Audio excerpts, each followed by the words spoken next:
Hola, en este video vamos a hacer una revisión y explicación de un plano PNID. Primeramente vamos a iniciar con una introducción rápida acerca de alguna de las simbologías que vamos a estar manejando y con ello darnos una idea mucho más general de la utilidad de estos planos y una pequeña introducción al uso de los planos. En primer lugar, hablemos de las líneas de conexión. Aquí tenemos esta línea para indicar una línea neumática, una línea punteada para indicar que es una línea eléctrica. Normalmente una línea con puntos son líneas de datos, señales o en comunicaciones en general. Esta línea con X nos representa que es una línea de instrumentación. Esta línea con una L nos representa una línea hidráulica. Y por último tenemos una línea que esta línea nos representa una señal electromagnética. Bueno, estos son unos de los indicadores que vamos a estar viendo y son de los principales. Existen muchos otros, pero vamos a revisar inicialmente esto. Estos símbolos lo que nos representan es que son indicadores ubicados en campo. Normalmente es un círculo sin ninguna otra. Normalmente es un círculo. Y sabremos de qué tipo de indicador se trata mediante su nomenclatura. El primero es un indicador de temperatura, por sus siglas en inglés. Tenemos un indicador de presión, un indicador de caudal y un indicador de nivel. Tenemos transmisores de temperatura, transmisores de presión, transmisores de caudal, transmisores de nivel, todos muy relacionados con los que mencionamos anteriormente. Los switches manejan un valor binario, simplemente son interruptores que manejan un valor alto y un valor bajo. Por ejemplo, para temperatura, presión, caudal, nivel, siempre tenemos dos valores que nos indican una referencia alta y una referencia baja. Las válvulas son dispositivos que casi siempre encontramos en un plano PNID. Tenemos distintos tipos de válvulas. Válvula, por ejemplo, la primera válvula es una válvula de compuerta, normalmente utilizadas para todo o nada. Válvulas de globo, tenemos una válvula en ángulo, una válvula de mariposa, que son normalmente utilizadas para controlar flujos, porque es fácilmente controlarla mediante un actuador y obtener valores intermedios. Una válvula de bola, como la que tenemos aquí, una válvula de plug, posicionadores. El primer símbolo corresponde a un volante manual o a un volante manual. El siguiente corresponde a un actuador de diafragma. Tenemos actuadores de válvulas de alivio y seguridad. Tenemos posicionadores, normalmente utilizados para el control de flujo. Actuadores de pistón también nos sirven para controlar el flujo. La diferencia es que estos normalmente son usados para todo o nada. Y un actuador motorizado usado en cientos de aplicaciones. Una válvula solenoide que nos permite también tener una apertura total. Nos permite tener una apertura de todo o nada. Aquí tenemos un diagrama PNID en el cual vamos a aplicar un poco de lo que vimos anteriormente. Este es un proceso de destilación de petróleo. Es un buen ejemplo para darnos una idea general de cómo identificar los componentes del plano. Nos servirá para identificar la nomenclatura, la simbología y darle el contexto de una aplicación real. En esa parte tenemos que el lazo es el 1-1. Esta es la nomenclatura que nos indica a qué lazo pertenece, puesto que dentro de un plano podemos llegar a tener muchos lazos y esto nos ayuda a la fácil identificación del lazo. Eso nos ayuda a diferenciar los distintos lazos que hay dentro del proceso. Tenemos por aquí que esta nomenclatura de círculo lo que se refiere es a un instrumento puesto en campo, es decir, ahí exactamente donde se está llevando a cabo el proceso.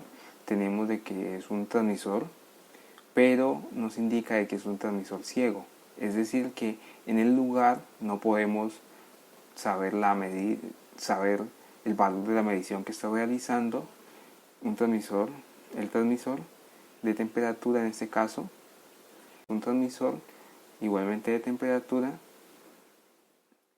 Tenemos un transmisor de flujo que nos indica la cantidad de flujo que le está ingresando a este tanque en forma de columna. Ya vamos a hablar un poco acerca de esto. Tenemos tenemos una válvula la cual nos permite el control del flujo. Estaríamos afectando directamente la variable flujo mediante una válvula con control de posición, mediante una válvula que tiene posicionamiento, lo cual nos indica este lazo de realimentación que tenemos en la parte superior. Lo que nos indica es que es una válvula que tiene posicionamiento, es decir, que podemos obtener distintos valores de flujo modificando la posición o la apertura de esta. Por la parte inferior de este tanque tenemos un transmisor de nivel que está dirigido por el lazo 1-3. Aquí viene un detalle importante y es que vemos una línea punteada, lo que, como ya vimos, nos representa una señal eléctrica. Es decir, que esta transmisión se está llevando a este otro dispositivo que nos representa un controlador de nivel.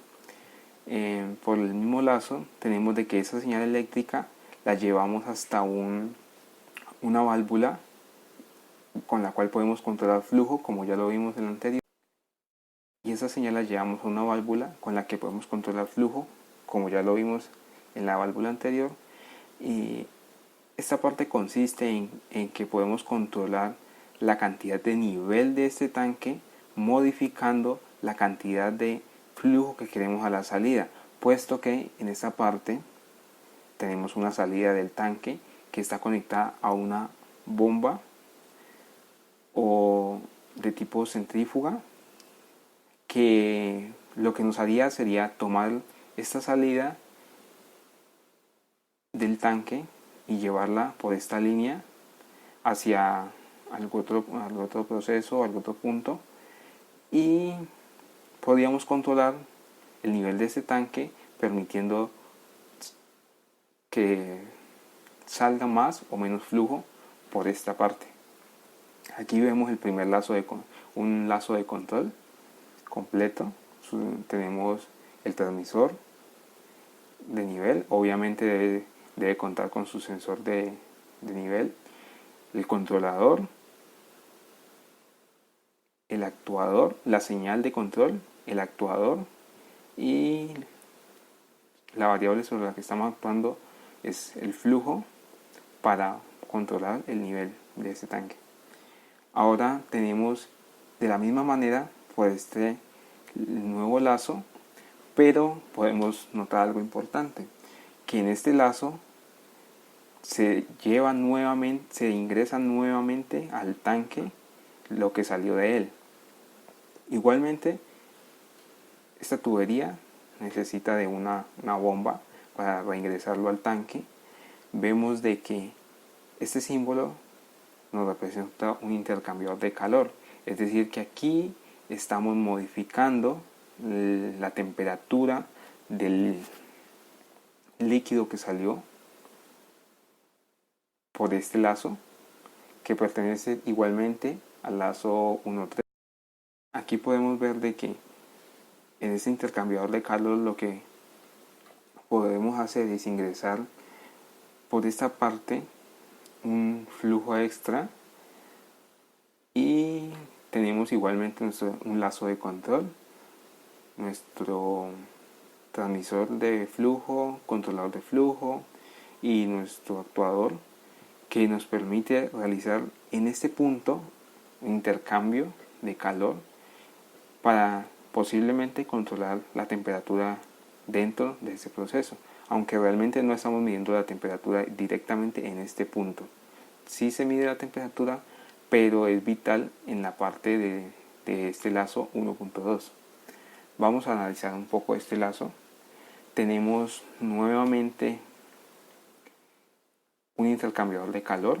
En este punto sí se requiere un transmisor de temperatura, así como un transmisor de presión, lo cual hasta el momento no había sido crítico para el proceso, pero en este punto se considera importante.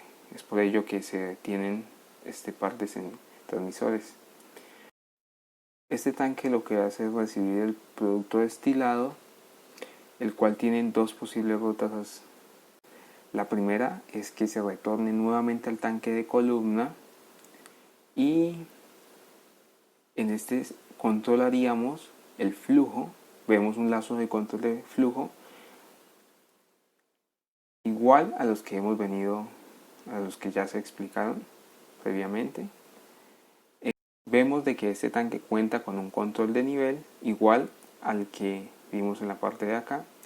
Tenemos nuestro transmisor de nivel, nuestro controlador y el actuador final, que no es más que una válvula con posicionamiento, que lo que nos permite es drenar este tanque mediante esta vía hacia, digamos, otro proceso. Tenemos un transmisor ciego, que lo que nos indica es que no vemos el dato de la medición directamente aquí, y tenemos un punto de muestreo para el laboratorio. En este punto lo que se hace es tomar una muestra y ver la calidad y testear la calidad del producto en este punto, que sería el producto terminado como tal. Dependiendo de ello, seguramente se modificarán variables como la cantidad de producto de salida. Seguramente lo que se haría en caso de que no cumpliese con los estándares de calidad sería regresarlo nuevamente al tanque. Para eso se tiene esta línea de realimentación nuevamente al tanque, en el que se llevaría a cabo el proceso una vez más hasta obtener el producto como se desea en este punto. ¿Qué sucede con la cantidad de producto drenado en este punto? Bien, podría ser realimentado al proceso, es decir, que se superó la cantidad esto puede deberse a que la cantidad que puede almacenar este tanque se ha superado, entonces se debe drenar